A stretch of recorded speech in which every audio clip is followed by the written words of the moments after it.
வணக்கம். தினேஷ் ராஜா, டிஒஎஃப்ஐ மாவட்ட செயலர். இன்றைய தினம் தமிழ்நாடு முழுவதும் டெல்லியில் போராடக்கூடிய மாணவர்களுக்கும் இளைஞர்களுக்கும் ஆதரவாக தமிழகம் முழுவதும் எஸ்எஃப்ஐ டிஒஎஃப்ஐ போராட்டம் சென்றிருக்கோம். ஏறக்குறைய ஜூன் 20 ஒன்றிய கல்வி அமைச்சர் ராஜ்மா சேனிட்டு உண்ணாவிரதத்தில் ஈடுபட்ட சோனம் வசிங் அவர்களை கடுமையான முறையில் தாக்கி டெல்லி காவல்துறை கைது பண்ணியிருக்குது.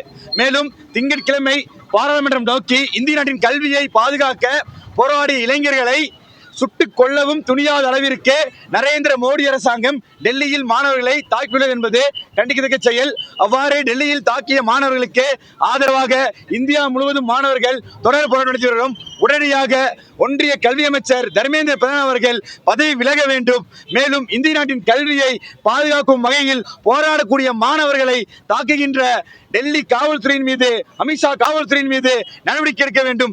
மேலும் சோனம் வசிங் அவர்களை மருத்துவ காவல் வைத்திருப்பதை ஒருபோதும் ஏற்றுக்கொள்ள முடியாது. உடனடியாக சோனம் வசிங் அவர்களை எந்த ஒரு நிபந்தனையின்றி விடுதலை செய்ய வேண்டும். மேலும் ஒன்றிய கல்வி அமைச்சர் உடனடியாக பதவி விலகும் என கூறி டிஒஎஃப்ஐ, எஸ்எஃப்ஐ மற்றும் இளைஞர்கள், மாணவர்கள் இந்த போராட்டம் துவங்கியிருக்கோம். இந்த போராட்டம் என்பது கோவை மாவட்டத்தில் வெறும் துவக்கம் மட்டும் தான். இந்த போராட்டத்தை மிகப்பெரிய அளவில் எப்படி ஜல்லிக்கட்டுக்கு கோவை மாவட்டம் முழுவதும் ஒரு மிகப்பெரிய போராட்டம் நினைச்சோம், அதே மாதிரி இந்திய நாட்டின் கல்வியை பாதுகாக்க நரேந்திர மோடி அரசாங்கத்தின் கல்விக் கொள்கையை முறியடிக்க, நீட் தேர்வு ரத்து செய்ய தமிழகம் முழுவதும், இந்தியா முழுவதும் டிஒஎஃப்ஐ, எஸ்எஃப்ஐ மாணவர்கள் போராட்டத்தை திட்டமிட்டிருக்கோம். அடுத்த கட்ட போராட்டத்துக்கான இன்னைக்கு ஒரு கூட்டம் வந்து காத்திருப்பு போராட்டம் நடத்தியிருக்கோம். ஏறக்குறைய 42 மணி நேரம் காத்திருப்பு போராட்டத்துக்காக நாங்கள் திட்டமிட்டு இருக்கோம். ஆனால் தமிழக அரசின் காவல்துறை, டெல்லி காவல்துறையும் தமிழக அரசின் காவல்துறையும் ஒரே மாதிரி தான் இருக்கு. நேற்றைய தினம் சென்னையிலையும், மதுரையிலையும், மயிலாடுதுறையிலையும் டெல்லியில் பாதிக்கப்பட்டவர்களுக்காக போராட்டம் பண்ணிய எஸ்எஃப்ஐ, டிஒஎஃப்ஐ தோழர்களை கண்மூடித்தனமாக தாக்கி கைது பண்ணியிருக்காங்க.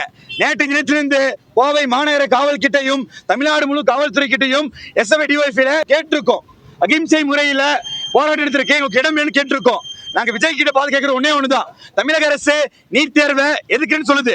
அப்படி இருக்கும்போது இவ்வளவு பெரிய தமிழ்நாட்டில் எங்களது கோரிக்கைகளை சொல்ல ஒரு இடம் கிடையாதா? தமிழ்நாட்டில் இன்னைக்கு எவ்வளவோ மாநிலங்களுக்கு இடம் இருக்கு. அப்படி இருக்கும்போது எங்கள் கோரிக்கைகளை மக்களிடம் கொண்டு செல்றதுக்கு டெல்லியில் ஜந்தர் மந்தர் போல கோவையிலும் ஒரு இடத்தை உருவாக்கி தர வேண்டும். அங்கு அனைத்து மாணவர்களும் கல்வி உரிமைக்கான போராட்டத்தை திட்டமிட்டு இருக்கோம். எங்களை அரெஸ்ட் பண்ணாலும் நாங்கள் மண்டபத்துக்கு போயிட்டு எங்க காத்திருப்பாட தொடர போறோம். மீண்டும் வெளியே விட்டாலும் உடனடியாக மீண்டும் போராட்டத்தை திட்டமிட்டு இருக்கோம்.